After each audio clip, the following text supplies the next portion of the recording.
So guys, what we are going to talk about tonight is the truth about saving yourself into retirement. And I'm going to start off by talking about the 40-year plan. I've spoken about this quite a lot already.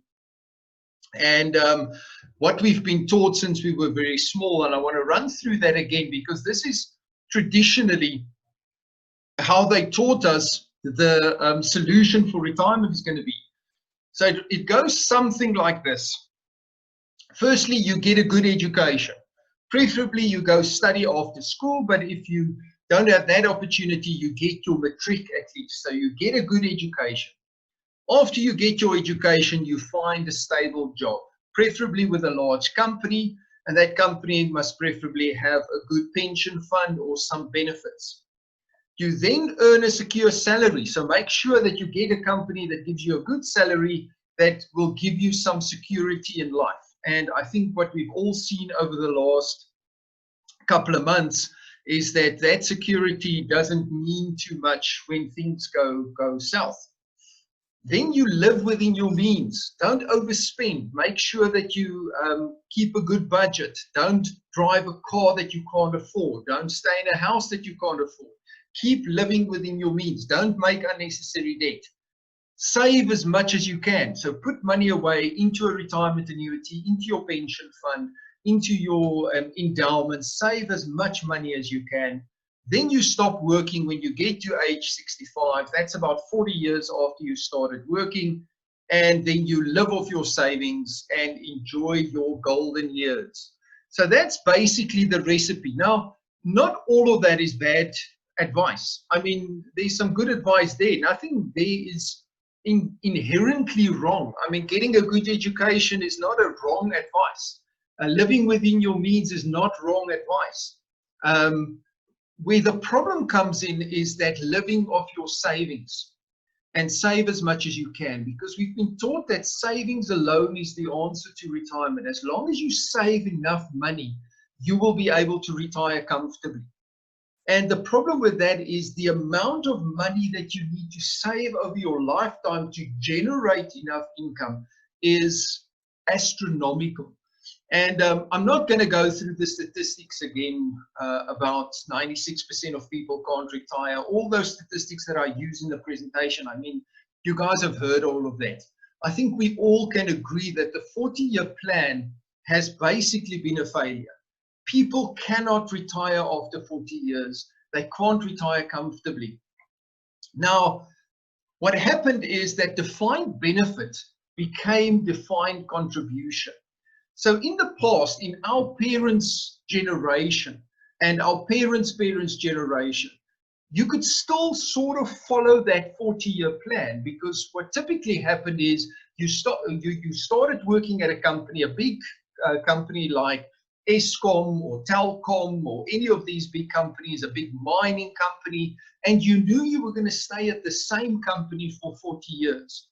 And most of the pension funds that was available at that point was defined benefit funds.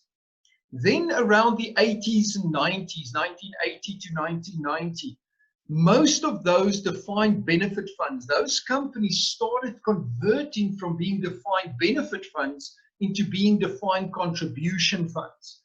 And that started a ripple effect that created the retirement crisis we are in at the moment.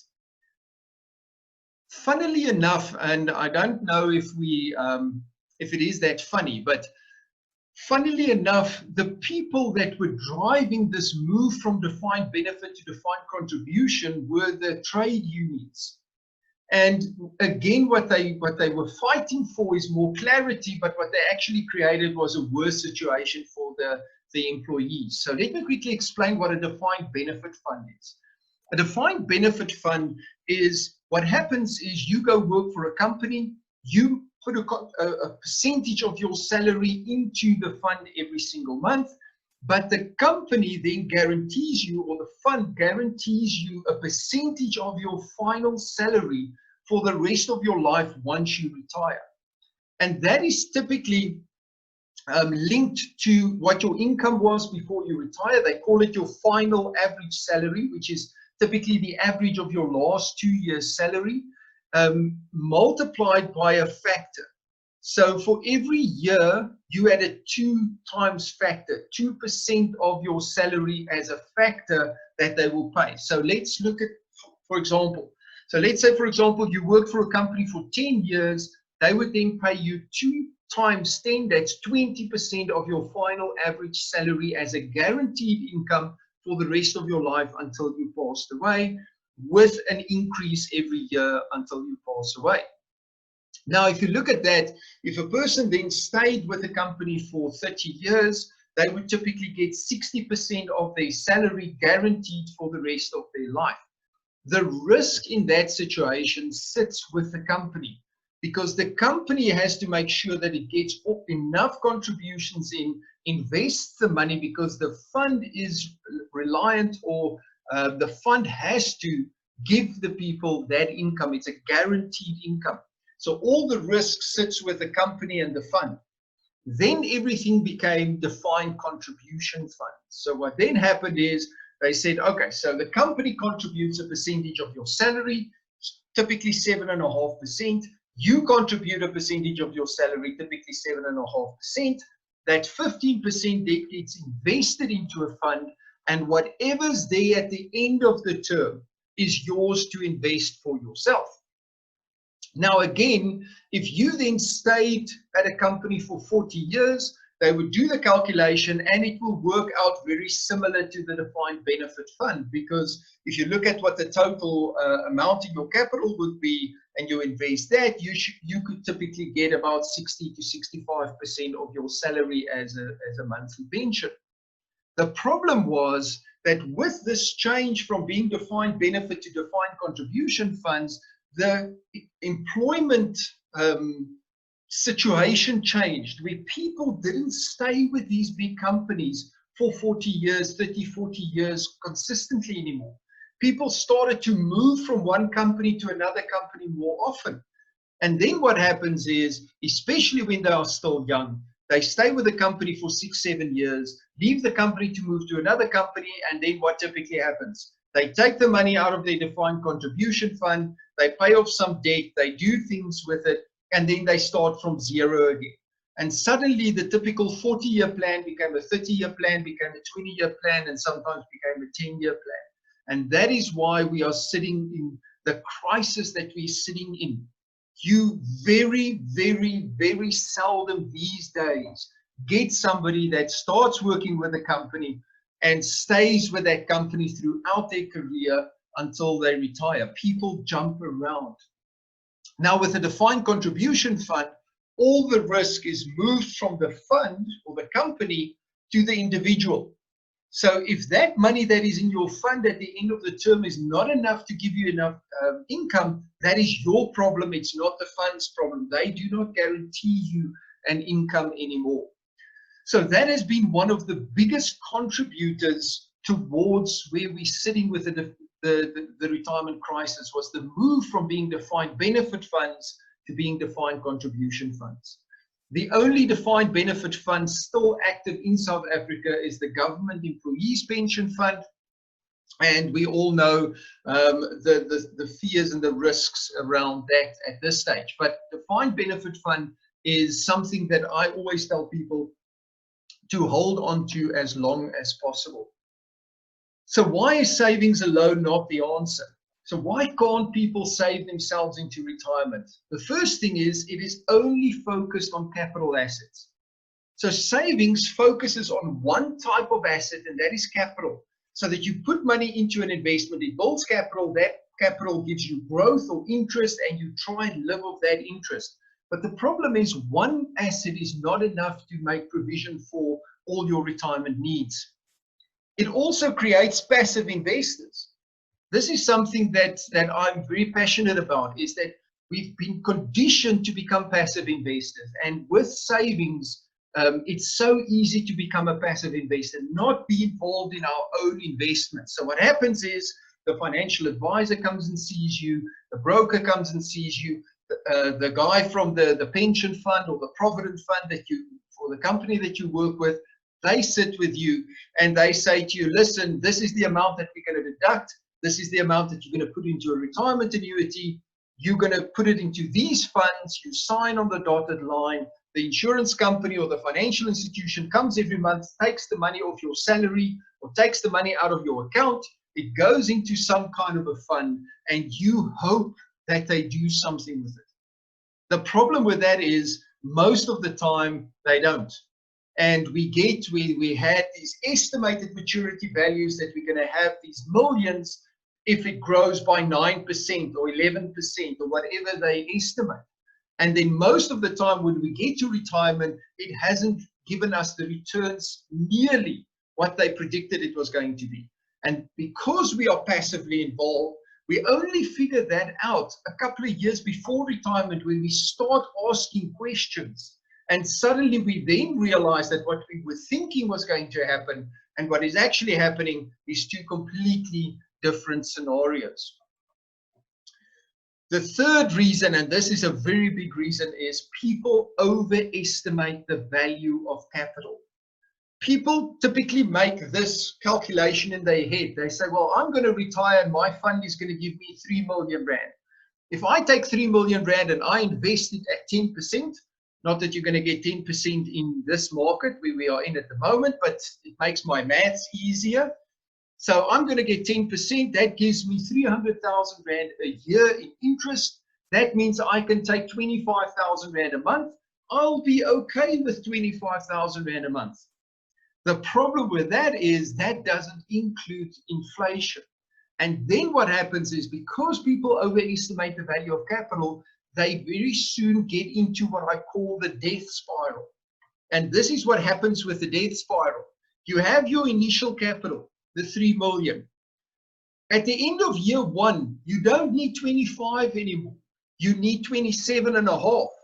But your capital can never generate more interest than what it's generating. So you still have the 300,000.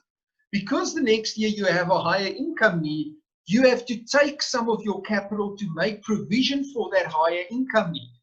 Suddenly you have less capital available to generate income, but then the next year you need a higher income anymore.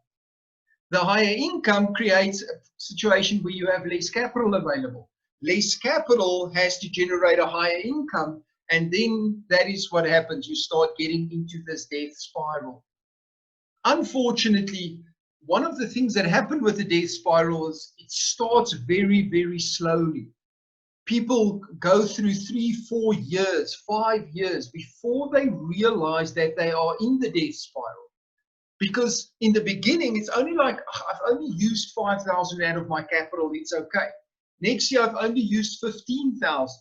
Next year, I've only used 50,000. And very quickly, by the time you realize you are in the death spiral, it is too late. You cannot get out of the death spiral.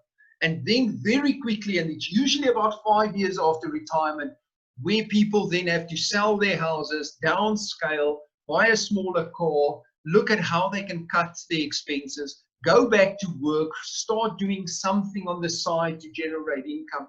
And the golden years, that dream of the golden years, is out the window, and it then becomes the golden nightmare. And that is not something that we want. So let's look at the rule of 300. So what the rule of 300 does, it's a very simple rule that you can use to calculate how much capital you would need to generate an income so that you don't overestimate the value of capital.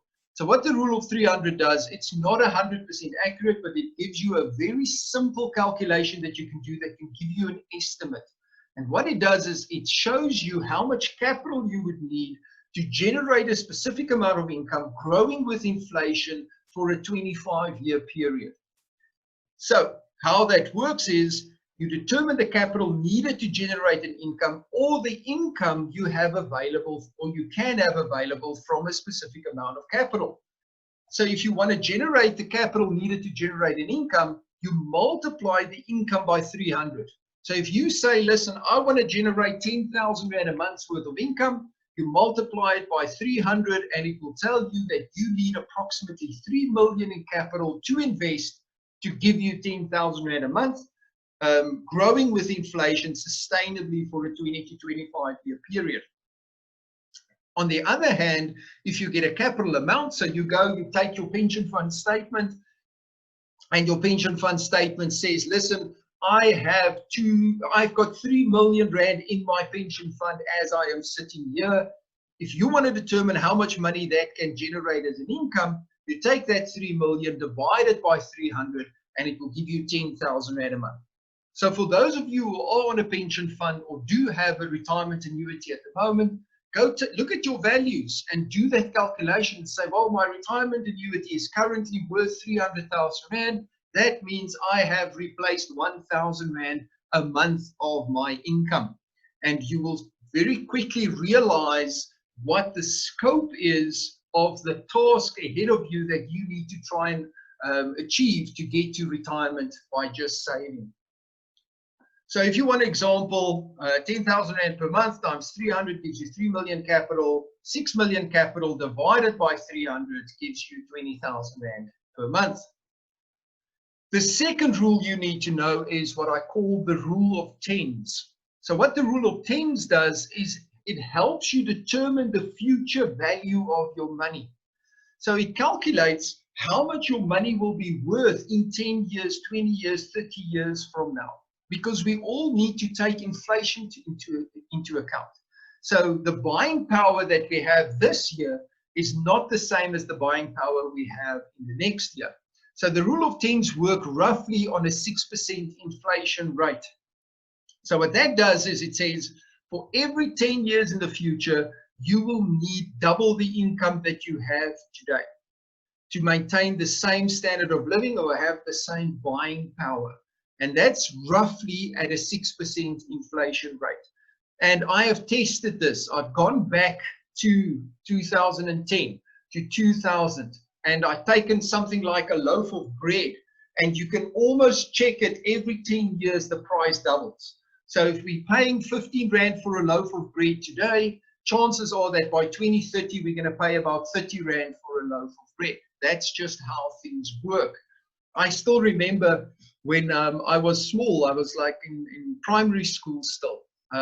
We went to visit my aunt and my grandmother.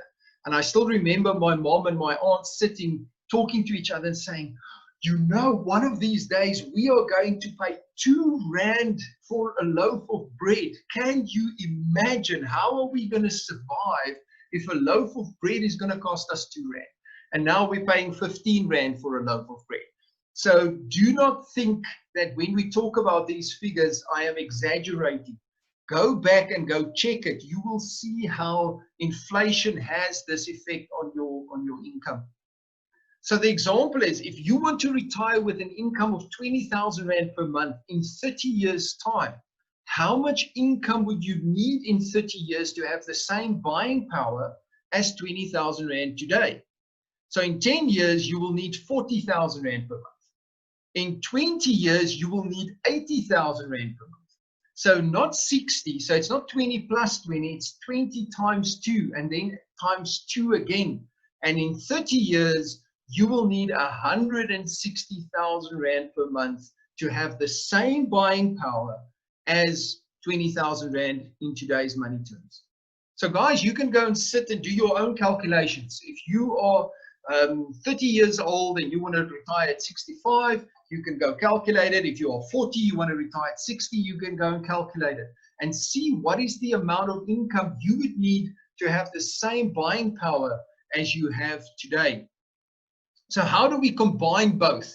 And this is where the power of the rule of 10 and the rule of 300 comes in, because it helps you to go and see where you are. Just want to close this thing being in my ears the whole time.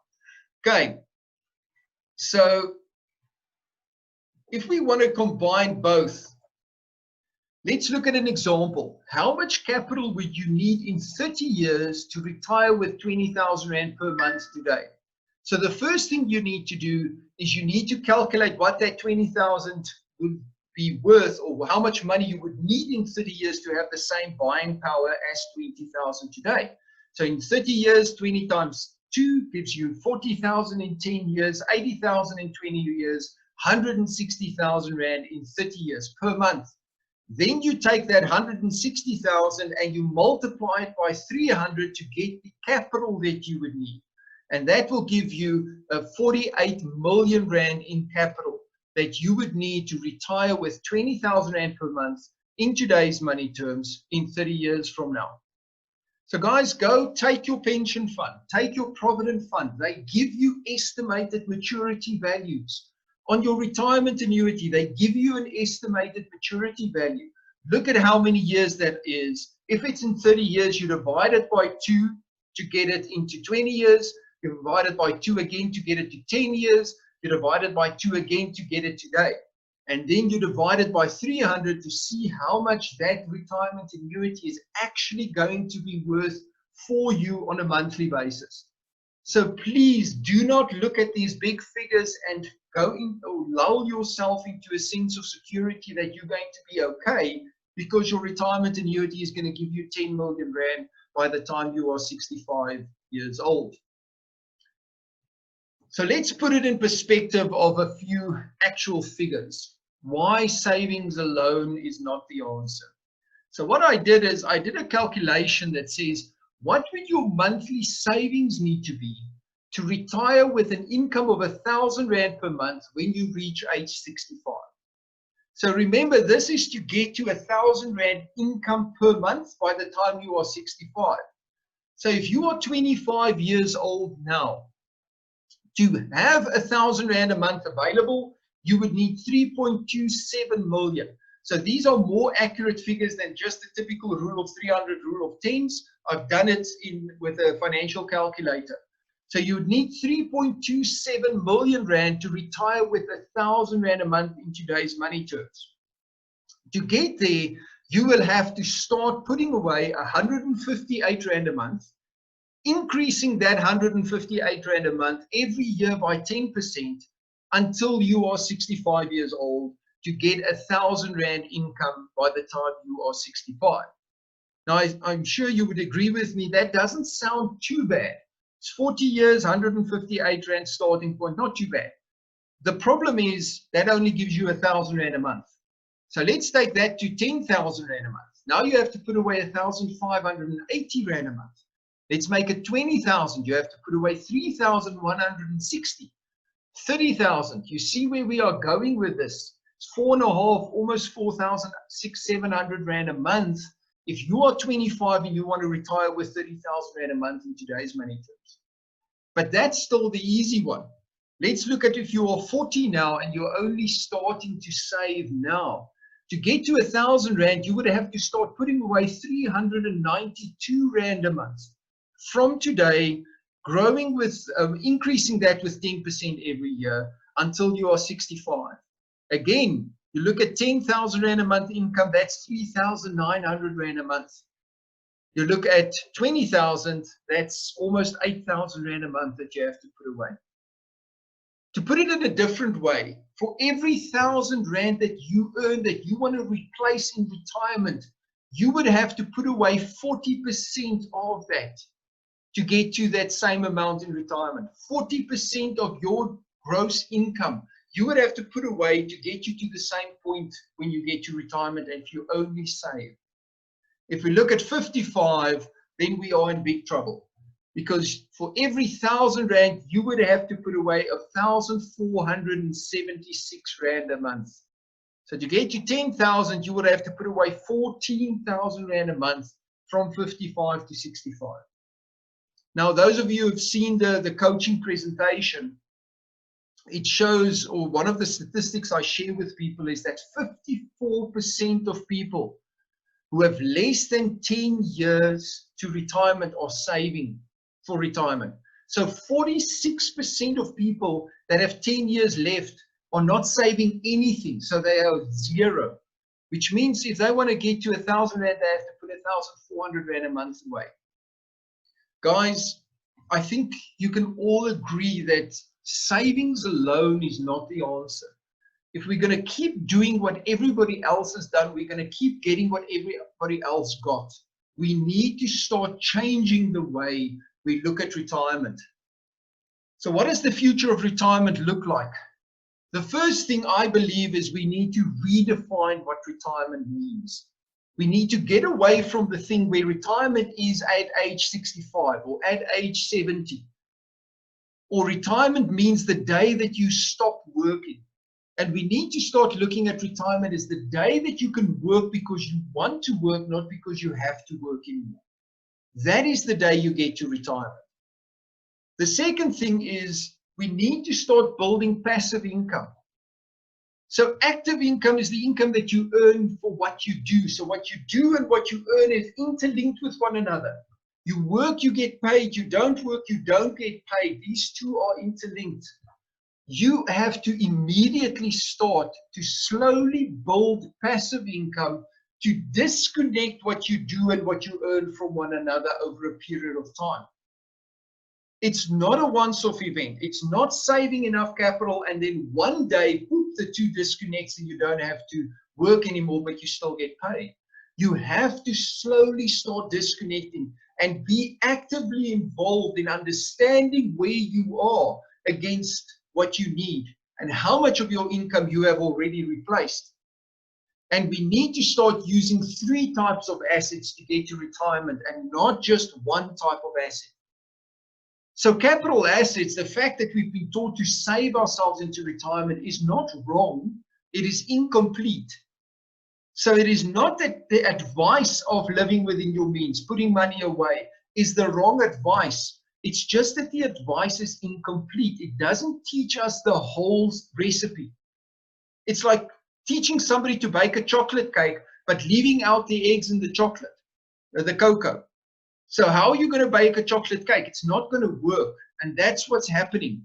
It's all the other ingredients can be right. All the other steps can be right. But because those 2 steps are not in there, you'll never bake a chocolate cake.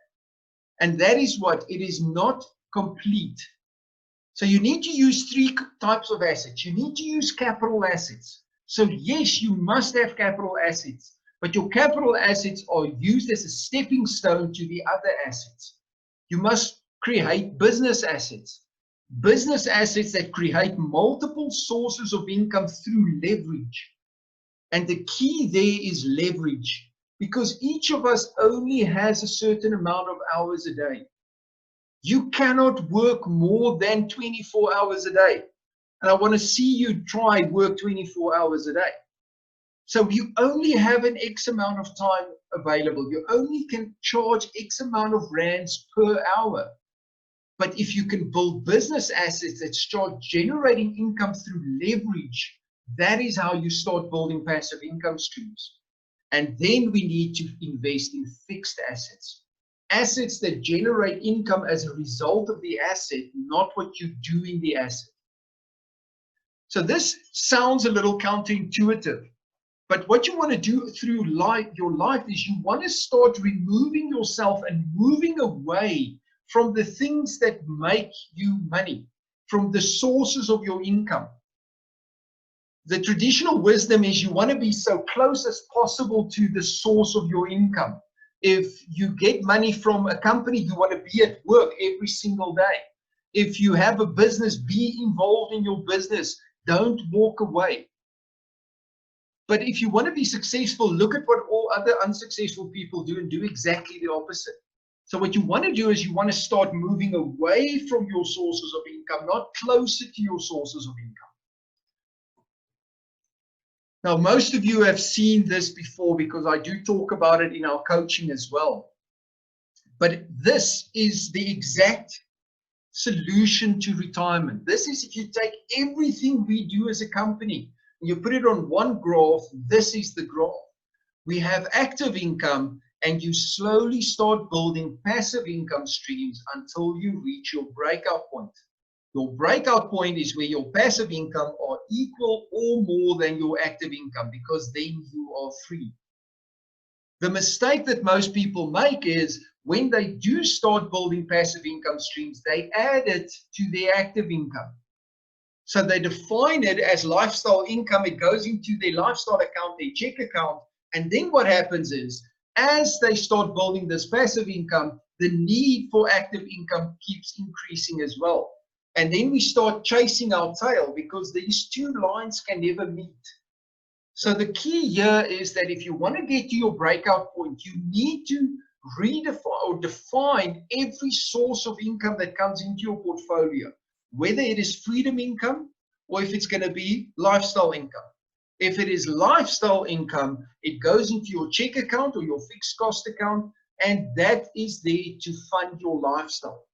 If it is freedom income, it goes into your reserve account to flow into your $3 account to fund your freedom, to build towards your breakout point.